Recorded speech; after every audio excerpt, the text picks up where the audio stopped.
What's going on, guys? It's Colin here for NextGenTactics, and I'm going to talk about Battlefield 3, I'm going to talk about E3, all kinds of information came out today, but first, just very briefly, this is some defensive rush gameplay on Nelson Bay on the PS3, and had some amazing games tonight on PS3, but I want to harp on one point before I start talking Battlefield 3, and that is if you're just running as a squad, especially on PS3 where you can only talk to your own squad.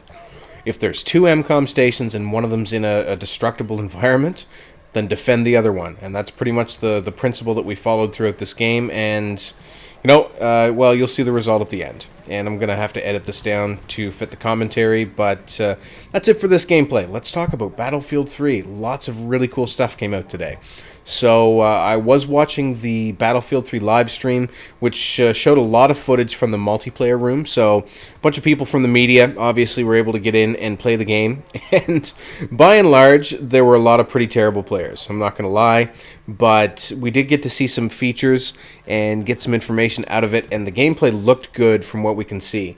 Now, one thing I didn't like is that the colors of the names, like over the players' heads and in the kill feed, just seemed to be just a little bit too bright and gaudy, given how photorealistic the rest of the experience is.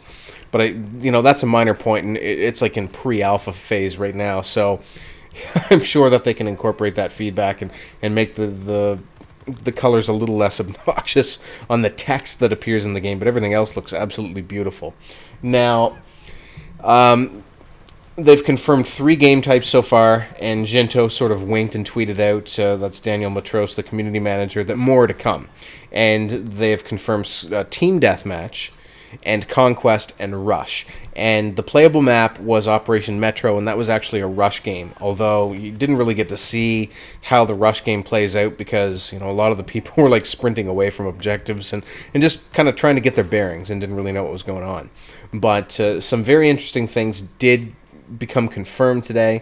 One of them is that you're still going to be playing in 4-man squads, and there will be a squad leader. Now, I'm not 100% sure what the squad leader is going to do, but that is a confirmed role in the game. Now, with Battle Log, that's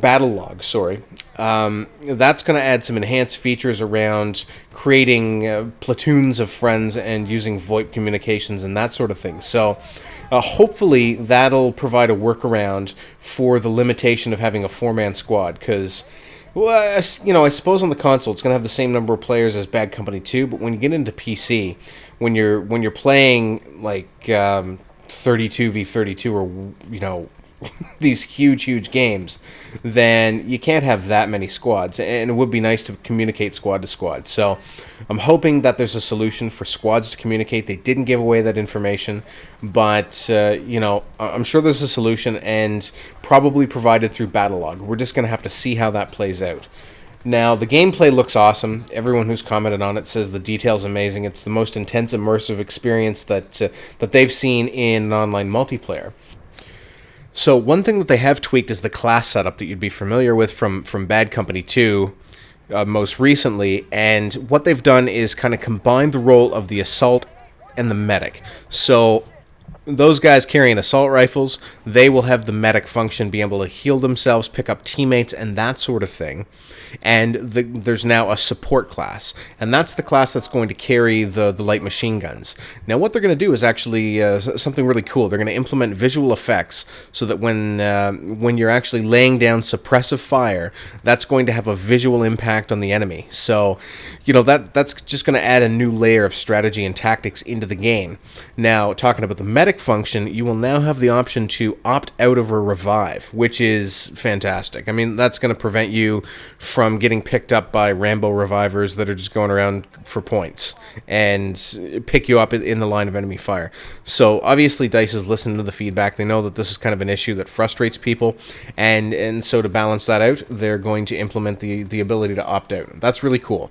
Now, we already knew that Prohm was in the game, and in order to balance that, they're taking care to make sure that Prohm doesn't become one of these things that's just a total annoyance. And so the animation to go prone apparently takes a fair bit of time, so you're not going to be able to just run around and drop shot people.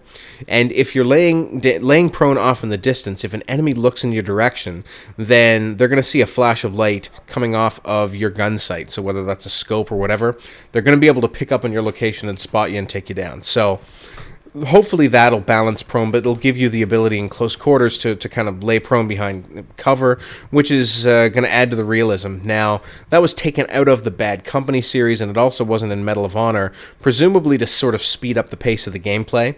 With larger maps, you didn't want people laying prone and just hiding out. You know, you wanted to push the pace. But to add that realism back into sort of the combat experience, they've put prone back, but they're taking some steps to balance it out, which I think is fantastic. Now, the map that's playable is called, as I said, Operation Metro. It doesn't appear to be a vehicle-heavy map, but they've added some features in as well that will cause a vehicle to become disabled before it's absolutely destroyed. So if you wind up in a vehicle with a terrible driver or something like that, it's not necessarily a death trap. You might have the ability to have an engineer intervene, or at least some time to bail out before the thing blows. So also very cool, and it'll emphasize the use of vehicles strategically and tactically, but it won't penalize you in the case that you have a crappy driver, which if you've ever gotten in a vehicle with me, you know I'm a pretty crappy driver. But just anecdotal information that we've received from people who've played in the multiplayer room, like having a fire selector on the weapon. So apparently someone was assisting a player in switching their weapon from like full auto to semi-auto fire or something like that. That's really interesting as well. Like just a neat touch. And I'm sure that I'm forgetting even more information. I've even, which I don't normally do, taken a few notes to talk about.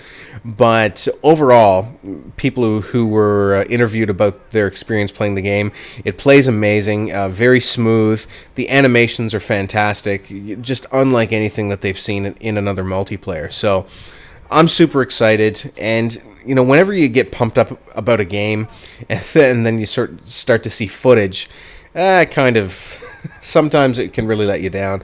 And when I actually started playing like the Medal of Honor beta, that's what happened to me. Now, one thing that I did notice, but I think that we're gonna have to look into this further, is that there was no kill cams in the game. And I remember reading in an interview something about kill cams being important, but also being a feature that players should be able to turn off. So I'm kind of hoping, well, let me know what you guys think about kill cams, because I think that, if you want to go totally hardcore without the kill cams, then hardcore mode is where that sort of thing happens. And in core mode, though, I like having sort of that faster paced game. I'm not totally all about it being realistic. I want fun, I want fast, but I still want it immersive, and that's why I really enjoy Battlefield.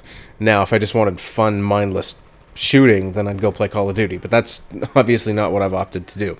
So, but what I find with my fear is that if kill cams or killer cams are totally excluded, then that'll promote a lot of camping, bushwhacking, that sort of thing. And many of you like that playstyle. You like being able to be total stealth.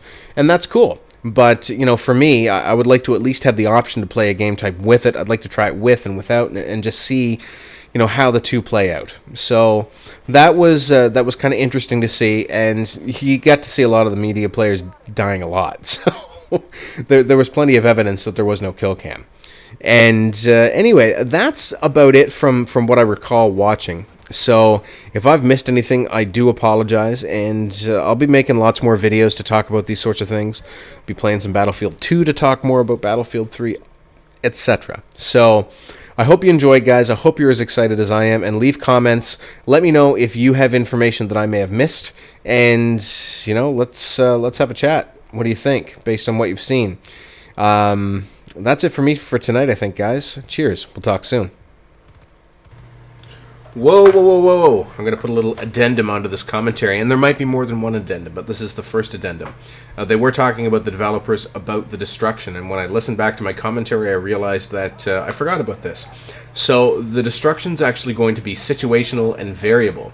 So you may have the opportunity to destroy the facade of a building, like knock a balcony down, like a concrete balcony, and drop that on an enemy's head. Very cool.